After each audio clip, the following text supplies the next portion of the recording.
Taylor Swift's Era Tour is making international headlines for its record-breaking ticket sales and fan engagement, so it's no surprise that her upcoming stop in Toronto is going to have a big impact on that city. It's expected to. Thomas Dagla shows us how people are preparing. Arriving on trains and planes, up to 500,000 visitors are set to invade Toronto for Canada's biggest concert event in years. Oh my gosh, it's going to be crazy. I'm going to try to avoid Toronto at all costs that day. 'Cause baby, now we got bad blood. Taylor Swift's Eras Tour, a global spectacle turning the city upside down for 6 shows in November. One, this is a lot of visitors at 500,000. 2, they're each projected to spend a lot of money. City officials now laying out how they're preparing for all those incoming Swifties. Transit staff will run extra subway trains and streetcars, while Toronto's also postponing some downtown road work to help ease that notorious traffic. City Council even voted to temporarily rename this route downtown that many Swifties will take to the concert venue. So the stadium, best known as the home of the Blue Jays, will see its address changed for the month of November to One Taylor Swift Way. Can you think of anyone else in the world the city would do so much for other than Taylor Swift? First thing I would say is that we don't book major acts in this city, but we do want to be a city that attracts them. With Swift forced to cancel shows in Vienna this summer over an ISIS-linked plot to kill thousands, Toronto police say they're watching for trouble. We are continuously monitoring any potential threats. There are no threats at this time.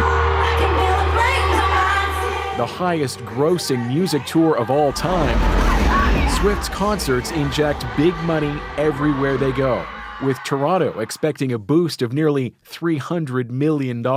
It's good for the city. It brings in tourists, right? And so that's revenue. A historic visit from the world's biggest star. Call it Toronto, Taylor's version. Thomas Dagg, CBC News, Toronto. So, is Toronto ready for it? Frédéric Dimanche is the director of Ted Rogers School of Hospitality and Tourism Management at the Toronto Metropolitan University. He joins us now. What do you think? $282 million is the number Destination Toronto is saying is going to be injected into Toronto's economy. That's a big figure. It's a big figure indeed, but it's a big series of concerts, the like of which we have never seen in Toronto, I believe. The only big party that can remember is probably the Raptors, winning the MDA finals. So we're going to see that during a few nights. We're going to see a lot of people downtown, and all those people arguably will be coming from away from Toronto, and therefore they will be injecting new money into the local economy. So that makes, that impact particularly satisfying for city officials. And province officials also will be getting a lot of tax benefits out of this. So a lot of people wanting to spend a lot of money, you got to make sure that they're able to spend all of that money. And to that, we've heard how they're going to increase transit and not do some road work to make sure things are easy for people, or as easy as they can be. But who's going to see the short-term benefits at the very least? Well, the short-term benefits are going to be for the hospitality industry mostly. So it's going to be the hotels, the restaurants, the bars, but also on a wider scale, the tourism industry, because people are not coming here for just one night. They're coming for a day or two, maybe 3 or 4 weekends. So they will be enjoying some of the other attractions that Toronto has to offer, whether it's a museum, an aquarium, the CN Tower, or some others. So all of those will benefit with revenues from the Swift concerts. There's potentially going to come with some headaches as well.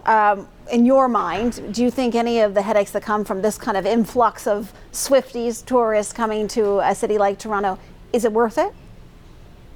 I think it is worth it. Everybody wants to have a party and host a party. If it goes well, it's going to be fantastic. And we're going to be talking about this for a long time. Remember that we're also getting ready for the World Cup. in a couple of years. So we will be attracting some crowds also for some of the football games that will be coming to the city. So yes, I think it's worth it. It's risky nonetheless. You've heard the city officials talk before. We need high security, we need parking regulations, we need to control traffic. There will be a lot of things that needs to go well, but if it goes well, it's going to be a fantastic party that will be enjoyed by all visitors who come to Toronto and who will live with a wonderful image of the city, and they will be potential return visitors for us. Yeah, if it goes well, as you say, in 2023, Ontario had 29,000 unfilled jobs in the hospitality sector. And these are obviously going to be really important roles that need to be filled. Where do those shortages stand? And as such, is Toronto actually ready for this kind of influx? So that is a risk, actually. There is still a labor shortage in the hospitality and tourism sector, and all the hospitality companies right now and the businesses downtown will be scrambling, to make sure that they have enough employees to satisfy the needs of the customers. So we want to make sure that people will be doing overtime. Probably there will be some part-timers that will be recruited also to work for these events. They need to be trained. They need to be delivering the level of service that will be expected by the travelers. So that's a risk for the city. We need to be ready on that end as well. So the Toronto leg of the Eras Tour is the sort of the second to last stop. The end of the era, if you will, is going to happen in Vancouver a couple weeks after that.